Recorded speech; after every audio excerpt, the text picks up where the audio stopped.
Oi, pessoal, tudo bem? Hoje o assunto que eu vou trazer é de suma importância, tá? É um dos tratamentos para ronco e apneia, que é a utilização de aparelhos de pressão positiva contínua, tá?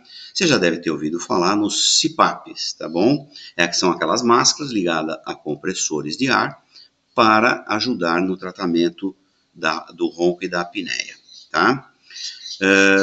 Se você gosta dos meus vídeos, tá bom? Dê um like, fique até o final que eu vou te explicar direitinho. Se você não está inscrito, inscreva-se no meu canal e ative as notificações. O princípio disso tudo é a respiração nasal é a mais importante, eu sempre digo, que é a que traz um sono eficiente, um sono tranquilo, um sono repousante. Em algumas situações, tá, o esforço respiratório é muito grande, ou por uma obstrução nasal, ou por problemas na região da orofaringe, por exemplo, amígdalas muito grandes, deposição de gordura no pescoço, aumento do volume abdominal. Tudo isto junto faz com que haja uma dificuldade na respiração, na inspiração. O esforço fica muito grande. Aí imaginou-se que se algum dispositivo, tá, pegasse o ar ambiente, comprimisse e através de um mecanismo de cânulas e máscara jogasse esse ar para dentro do pulmão, o indivíduo não faria força, não abriria a boca para respirar, não roncaria e nem pararia de respirar, que é a apneia. Aí imaginou-se esses aparelhos, são os CPAPs, tá? Então existe o CPAP, que é um aparelho de pressão aérea contínua. Eu vou explicar um pouquinho o que é essa pressão. Existe o alto CPAP e existe o BiPAP. Como que o médico sabe a pressão que o paciente vai precisar para resolver o problema dele? Existe o exame, que é a polissonografia, que vai determinar o grau da apneia, a gravidade da apneia, o número de paradas respiratórias, e é solicitada uma polissonografia para titulação do CPAP. Então, o paciente faz o exame com uma máscara ligada ao aparelho e o técnico vai determinar e vai dizer para nós qual foi a pressão que zerou a apneia e zerou o ronco. Pronto.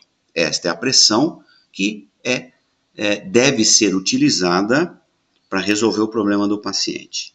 Então, se o paciente optar por um aparelho de pressão contínua, que é o CPAP, ele vai ter esta pressão colocada, ajustada no seu aparelho por uma fisioterapeuta que escolheu inclusive a máscara, é importante isso, e essa pressão vai ser atingida em 40 minutos, 20, 30, 40 minutos e vai ficar a noite inteira na mesma pressão, tá bom? Por exemplo, 10 centímetros de água, 10 centímetros de pressão para o ar entrar a noite inteira.